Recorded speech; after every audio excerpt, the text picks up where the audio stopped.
Hey, what's happening, future ALF owners? Okay, so check this out. I'm going to show you this video behind me. You're going to have to watch this thing, right? I'm going to show you today how I saved this client $450,000. Yes, I saved him $450,000. And that's why it's so important for you guys to get someone to train you. Now, I don't do one-on-one trainings anymore right now, but I have an incredible online training, Assisted Living University, that literally shows you all about how to open, own, and operate your very own residential ALF. And part of that is how to pick the proper property. So this young man sent me a video because he paid an upgrade to get my personal attention, right? So he goes out over in Texas. He's super excited.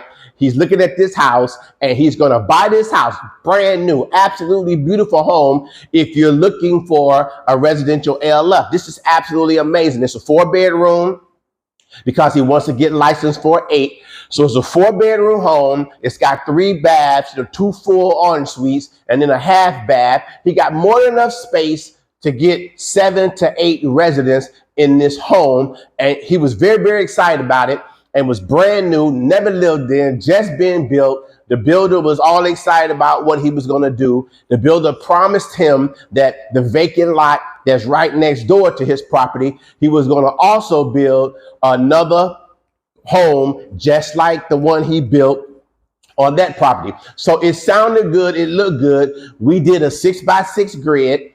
He did, because I taught him in the online training how to do a 6x6 grid that's going 6 blocks north, south, east, west to determine your demographics of the neighborhood. So the grid looked good. He was close to a rehab facility, close to a hospital, all those things that's inside of your 6x6 grid. He was able to build a top 10 prospecting list from within his grid.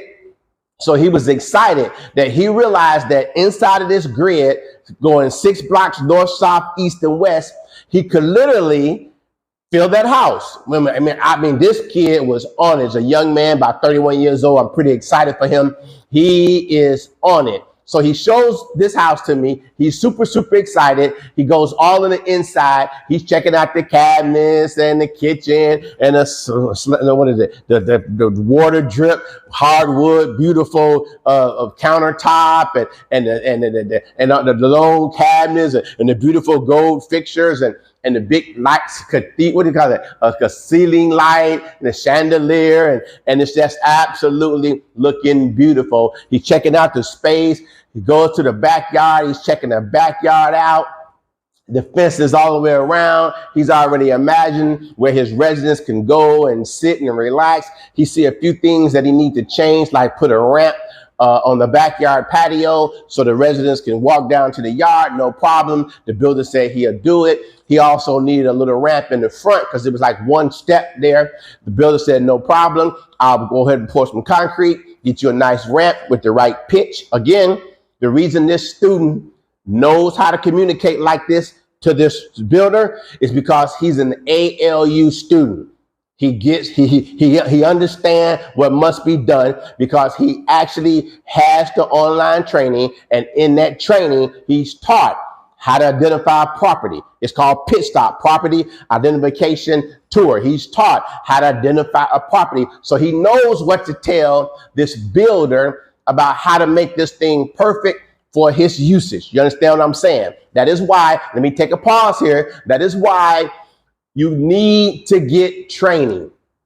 Our university, Assisted Living University, has now helped over 1,000 students learn how to open, own, and operate. And I can only tell you how much money we have saved them by them knowing in advance what to do. So you either pay for training now or you're going to pay for your mistakes later. Choice is yours. This young man was smart enough to pay for his training in advance, and it eliminated this $450,000 mistake. Now, you can keep being cheap if you want to. You can keep trying to learn on YouTube University. You might be watching this video on YouTube. But YouTube University is just designed to just introduce ourselves to you. You have to go deeper and spend some money so you can learn how to get your facility. I always say you should allow my experience curve to shorten your learning curve. If not, you're going to go out there, you're going to struggle, you're going to try to save yourself a couple $1,000s by not enrolling in assisted living university, and then you're going to make some mistakes, huge mistakes that you're not going to be able to get that money back. Let me give you a sidebar real quick, and then we'll finish on this tour. I had another student who literally, watch this, she wanted to be a student, so I take that back. She wasn't a student at first. She wanted to be a student, but then she was too cheap to pay for the training. So she said she can go do it on her own. We had a qualification call on the phone and everything. She decided she can go for it on her own. And one of the first mistakes that she made is that she spent $17,000 for some kind of interface alarm ADT / super hyper alarm face recognition system, had that put into the house and wired all up and the whole 9 yards. And when you walk close to the house, it zooms in on your face and recognize your face. I'm like, lady, you didn't need that. That was a waste of money. That's not required. Your residents ain't going nowhere by themselves, coming back home and they got to identify them face. Doesn't work that way. Your staff is not in and out, in and out. They coming to work. They're there. You have visitors coming to visit the mom and pops and stuff like that, but those are people who you're going to recognize anyway. So it was overkill. You spent $17,000 on a feature that you did not need. And then she said, well, now I can market it and let people know that our facility is different. Yeah, you can try to clean it up. You can try to market it. But I promise you, if I'm bringing my mom to your facility and you're telling me how awesome your face recognition system is, that doesn't mean anything to me. What matters to me is, will you be taking care of my mom? Will my mom be cared for properly? And that's more important. So anyway, she wasted $17,000. After doing that, then she decided to go ahead and drop the money, a couple $1,000 to now get our training. And fortunately for her, she was able to get a facility up and running. And so that's why it's important that you need to invest in your ALF library. Okay, enough been said. Let's get to this student and how he saved $450,000 by being an assisted living university student. So here we go. So the house is beautiful. It's looking good. He's excited. He's pumped up. He's showing, he's videoing everything. And so then I said, all right, cool. Show me the neighborhood. Well, now he's all pumped up because the houses across the street, they're older, they're established, nice brick homes, nice yards. Everything is looking good. He goes up and down the street with the video. He's showing me all the neighborhood and it's looking really, really good so far. And then he shows me his neighbor, the house right next door to his brand new home. He shows me the video of that. Matter of fact, he kind of went a little bit past that. And I'm like, no. Let's go back. Show me your neighbors on both sides. One side, empty lot. The builder says he's going to build another new house. The other side is a neighbor who has his car, his big truck, all jacked up on stilts and the tires are coming off. You know, we find out that he's like a neighborhood mechanic. So he's going to have cars in and out of his driveway, all jacked up on bricks. You see the picture? That's his neighbor. The house doesn't look very nice. Doesn't look like it's new. Doesn't look like it's taken care of. Compared to the other houses in the neighborhood, his neighbor right next to him has a very poor representation of a nice home.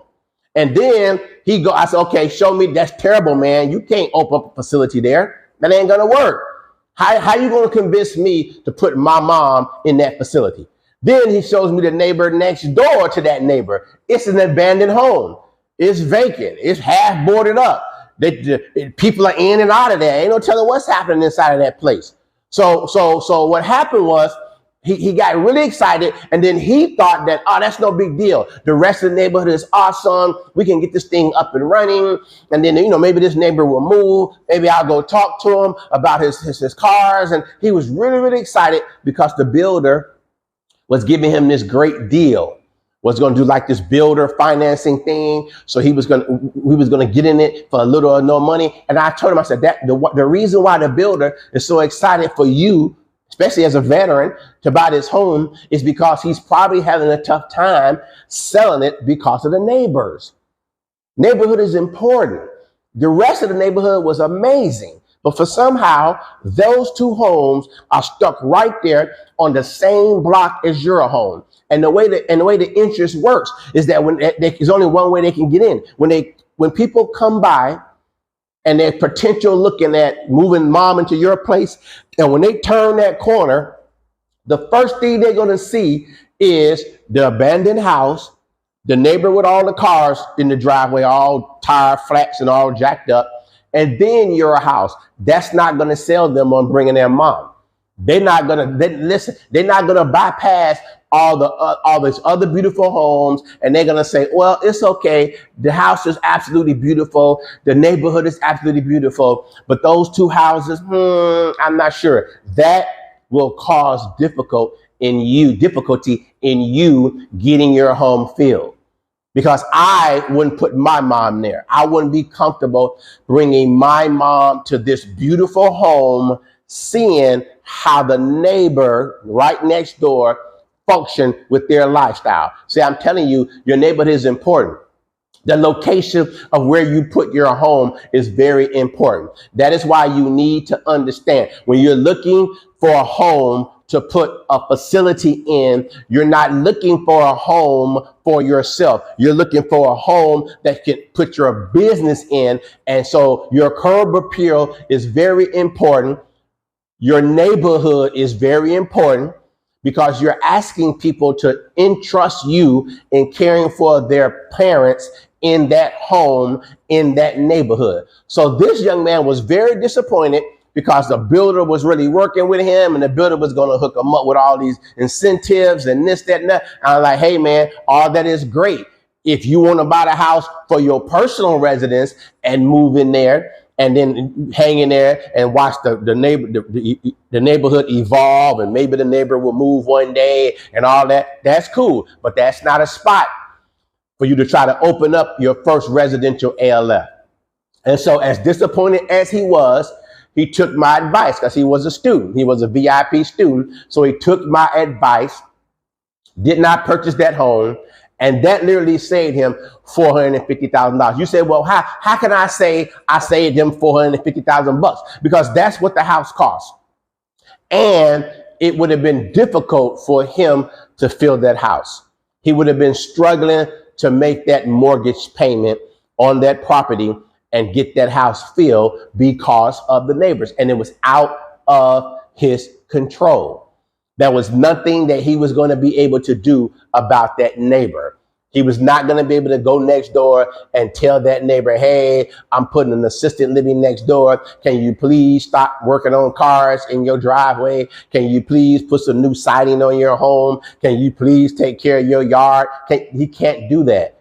That neighbor's living like that neighbor wants to live. And then the next house abandoned. Come on. No. That was not the spot for him to actually open his facility. So I'm just letting you know, guys, in this quick video, that getting someone to work with you and to train you is very important. And that is why I always say, let my experience curve shorten your learning curve and save you tons of money and get your place open sooner and more profitable. All right, you know what I say, in all you're getting, get understanding. Peace. Oh, before I leave, go down to the link below, check out Assisted Living University, go to alfownership.com, alfownership.com, enroll now, grab this online training, fill your brain with knowledge, have it on your mobile phone, so while you out and about looking for properties, you know what you're looking for